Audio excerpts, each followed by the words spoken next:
आदरणीय सभापति जी, मैं तो संविधान के प्रति विशेष आदर का भाव व्यक्त करना चाहता हूं। इस संविधान की भावना थी कि मेरे जैसे अनेक लोग जो यहां पहुंच नहीं पाते, कि संविधान था जिसके कारण हम पहुंच पाए,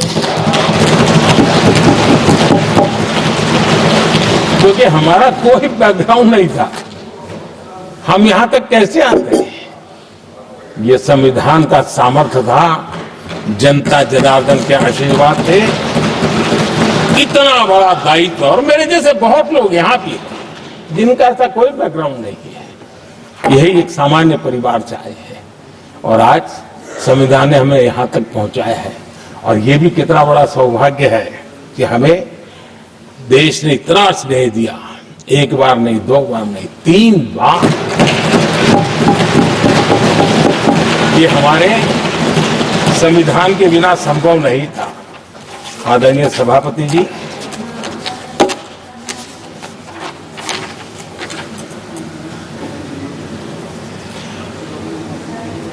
उतार चढ़ाव तो आए, कठिनाइयां भी आई, रुकावटें भी आई, लेकिन मैं फिर एक बार देश की जनता को नमन करता हूं कि देश की जनता पूरी ताकत के साथ संविधान के साथ खड़ी रही।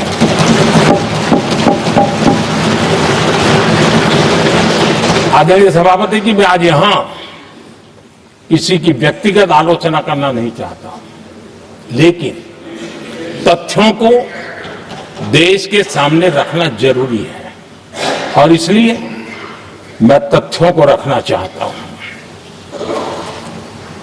कांग्रेस के एक परिवार ने संविधान को चोट पहुंचाने में कोई कोर कसर नहीं छोड़ी है।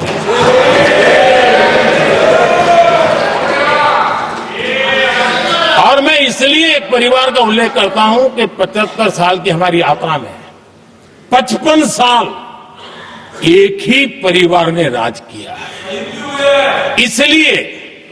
इसलिए देश को क्या क्या हुआ है ये जानने का अधिकार है, और इस परिवार के कुविचार, कुरीति, कुनीति, इसकी परंपरा निरंतर चल रही है। हर स्तर पर इस परिवार ने संविधान को चुनौती दी है। आदरणीय सभापति जी, 1947 टू 1952 इस देश में इलेक्टेड गवर्नमेंट नहीं थी। एक अस्थाई व्यवस्था थी, एक सिलेक्टेड सरकार थी, और चुनाव नहीं हुए थे। और जब तक चुनाव न हो तब तक एक इंतरिम व्यवस्था के रूप में कोई खाका खड़ा करना चाहिए, किया गया था। 1952 के पहले राज्यसभा का भी गठन नहीं हुआ था, राज्यों में भी कोई चुनाव नहीं थे, जनता का कोई आदेश नहीं था। उसके बावजूद भी, और अभी तो संविधान निर्माताओं ने इतना मंथन करके संविधान बनाया था। 1951 में जबकि चुनी हुई सरकार नहीं थी, उन्होंने ऑर्डिनेंस करके संविधान को बदला, और किया क्या? अभिव्यक्ति की आजादी पर हमला कर दिया गया।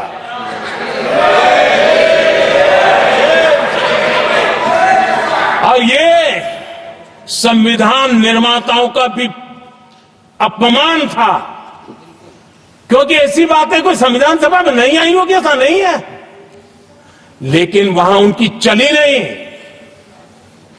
तो बाद में जैसे ही मौका मिला, उन्होंने अभिव्यक्ति की इस आजादी को उस पर उन्होंने हथौड़ा मार दिया। और ये संविधान निर्माताओं का घोर अपमान है। अपने मन की चीजें जो संविधान सभा के अंदर नहीं करवा पाए, उन्होंने पिछले दरवाजे से किया, और वो भी चुनी हुई सरकार के वो प्रधानमंत्री नहीं थे, उन्होंने पाप किया था। इतना ही नहीं, आदरणीय सभापति जी, उसी दौरान उस समय के प्रधानमंत्री पंडित नेहरू जी ने मुख्यमंत्रियों को एक चिट्ठी लिखी थी। उस चिट्ठी में उन्होंने लिखा था, नेहरू जी लिखते हैं, अगर संविधान हमारे, आगे नेहरू जी लिखते हैं, अगर संविधान हमारे रास्ते के बीच में आ जाए, ये नेहरू जी लिख रहे हैं, अगर संविधान हमारे रास्ते के बीच में आ जाए, आगे नेहरू जी कह रहे हैं, तो हर हाल में संविधान में परिवर्तन करना चाहिए। ये नेहरू जी ने मुख्यमंत्रियों को चिट्ठी लिखी।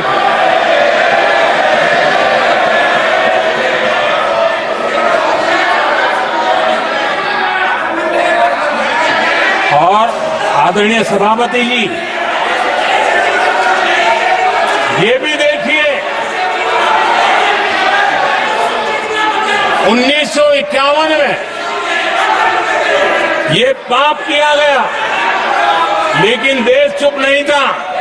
उस समय राष्ट्रपति डॉक्टर राजेंद्र प्रसाद जी ने चेताया, ये गलत हो रहा है। उस समय स्पीकर पद पर बैठे हुए हमारे स्पीकर महोदय ने भी पंडित जी को कहा, गलत कर रहे हो। इतना ही नहीं, आचार्य कृपलानी जी, जयप्रकाश नारायण जैसे महान कांग्रेसी लोगों ने भी पंडित नेहरू ने कहा कि ये रोको, लेकिन पंडित जी का अपना संविधान चलता था, और इसलिए उन्होंने इतने वरिष्ठ महानुभावों की सलाह मानी नहीं, और उसे भी उन्होंने दरकिनार कर दिया। और आदरणीय सभापति जी, ये संविधान संशोधन करने का ऐसा खून कांग्रेस के मुंह लग गया कि समय समय पर वो संविधान का शिकार करती रही। ये खून मुंह पे लग गया। इतना ही नहीं, संविधान के स्पिरिट को लहू लहान करती रही। आदरणीय सभापति जी, करीब 6 दशक में 75 बार संविधान बदला गया। आदरणीय सभापति जी,